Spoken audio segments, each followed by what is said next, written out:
अगर इन 2 माहों में आपकी गरीबी नहीं मिटेगी तो सोच लीजिएगा कि इस 2 महीने के बाद से आपकी गरीबी मिटे या ना मिटे, लेकिन इस 2 महीने के बाद से आप जरूर मिट जाएंगे। क्योंकि बस गरीब मजदूर 2 ही महीने पढ़ेंगे, क्योंकि 2 महीने हमारे चुनाव का माहौल बड़ी जोर तोड़ से इस देश में चलता है। और इस 2 महीने में अगर पढ़ेंगे तो पढ़ेंगे, और जितना उम्मीद से बोल रहे हैं कि इस बार आपको मौका देंगे, तो हम भी उससे ज्यादा उम्मीद के साथ बोल रहे हैं कि जीतने के बाद हम भी आपको धोखा देंगे। दिल्ली की गद्दी पे जाके बैठ जाएंगे। अरे जहाज से जाएंगे, आप साइकिल से चलिएगा, पैदल चलिएगा, चप्पल निकाल दीजिएगा, धूप में पैर जलेगा, हमारा पैर और तो नहीं जलेगा ना। तो नेताजी आ रहे हैं।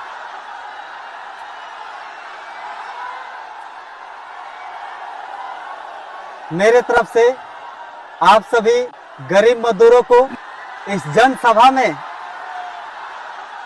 इतनी भीड़ के साथ आने के लिए मेरे तरफ से दोनों हाथ जोड़कर सभी गरीब मजदूर किसानों के चरणों में सादर प्रणाम करता हूं कि आप लोगों ने बड़ी उम्मीद के साथ पिछली बार हमें संसद में वोट देके जिता दिए, और उससे ज्यादा उम्मीद के साथ मैंने आप सभी जनता को धोखा दिया।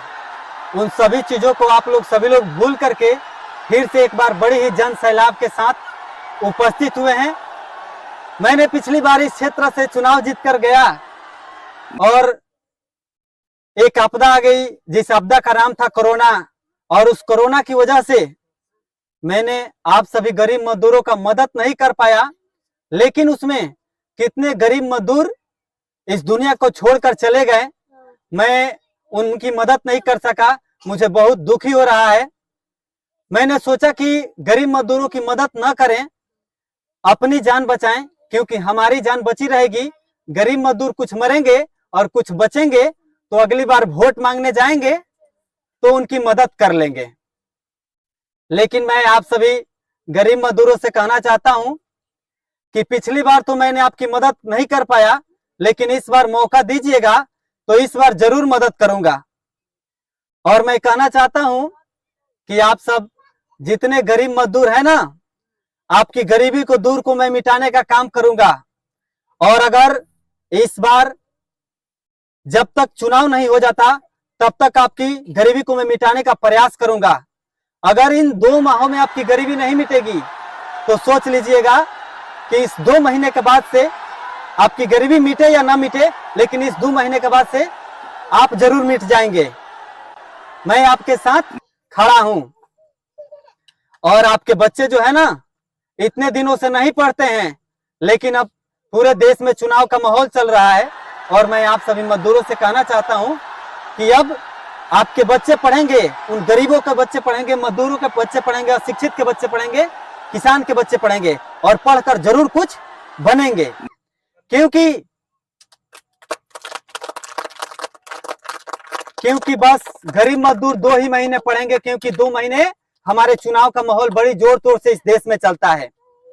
और इस 2 महीने में अगर पढ़ेंगे तो पढ़ेंगे, और इस 2 महीने के बाद आपके बच्चे पढ़े या ना पढ़े या भाड़ में जाए, ये आपकी जिम्मेदारी है, क्योंकि हम तो जीत कर इस क्षेत्र से निकल जाएंगे। समझ रहे हैं ना बात को? आप लोगों का समर्थन मिलेगा ना? हम आपके साथ खड़े हैं।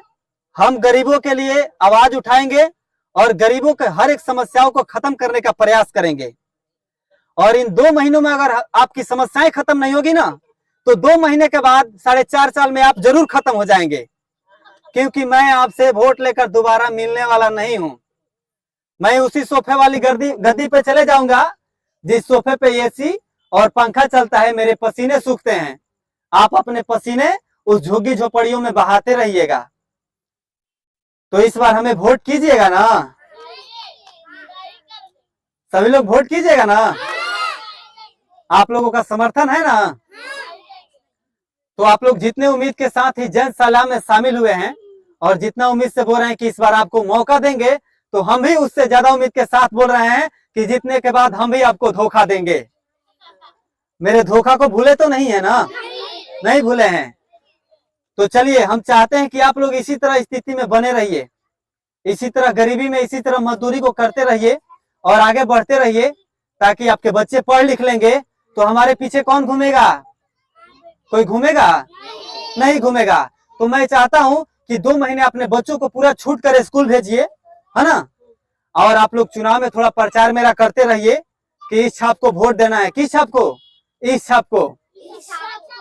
हाँ, और इसका प्रचार करते रहना है।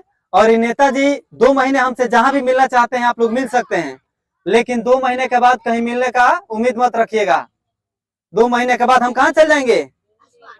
आसमान में नहीं जाएंगे, दिल्ली की गद्दी पे जाके बैठ जाएंगे। अरे जहाज से जाएंगे, आप साइकिल से चलिएगा, पैदल चलिएगा, चप्पल निकाल दीजिएगा, धूप में पैर जलेगा, हमारा पैर और तो नहीं जलेगा ना। तो हम आए हैं बड़ी उम्मीद के साथ, इसलिए आए हैं ना कि आप लोग थोड़ा पिछली बार मेरा किस्मत बना दिए थे कि 5 साल गद्दी पर बैठे थे, एरोप्लेन में उड़े थे, बिस्लेरी का पानी पिए थे, आईफोन चलाए थे। थोड़ा सा रिक्वेस्ट है, हाथ जोड़ रहे हैं कि आप लोगों के हम नेता हैं, इस बार भी एक बार जिताकर इस गरीब मजदूर को समर्थन कर दीजिए कि फिर से एक बार और हवाई एरोप्लेन पर चढ़ जाए। अरे वोटवा दीजिएगा ना जी? नहीं दीजिएगा? क्यों नहीं दीजिएगा? कुछ नहीं देते हैं। अरे पिछली बार सुनिए, पिछली बार हुआ क्या कि हम जीत कर गए ना, उसके कुछ दिन बाद सरकार जैसे टाइट हुई तो कोरोना आ गया। अब सोचे कि कोरोना में हम अपने आप को बचाएं कि मजदूरों को बचाएं, गरीबों को बचाएं कि अपनी सुरक्षा करें। तो मैंने सोचा कि चलिए हम अगर बचे रहेंगे इस कोरोना से ना, तो अगली बार मजदूरों से जो बचे हैं उनसे मिल लेंगे, वोटवा तो किसी तरह ले लेंगे ना। और मजदूर तो ऐसे ही नहीं पढ़ते हैं, तो आपके बच्चे मजदूरी करेंगे, आगे बढ़ेंगे, और मजदूर बनते रहेंगे तो और मजदूर की फैक्ट्री बनते रहेंगे ना जी।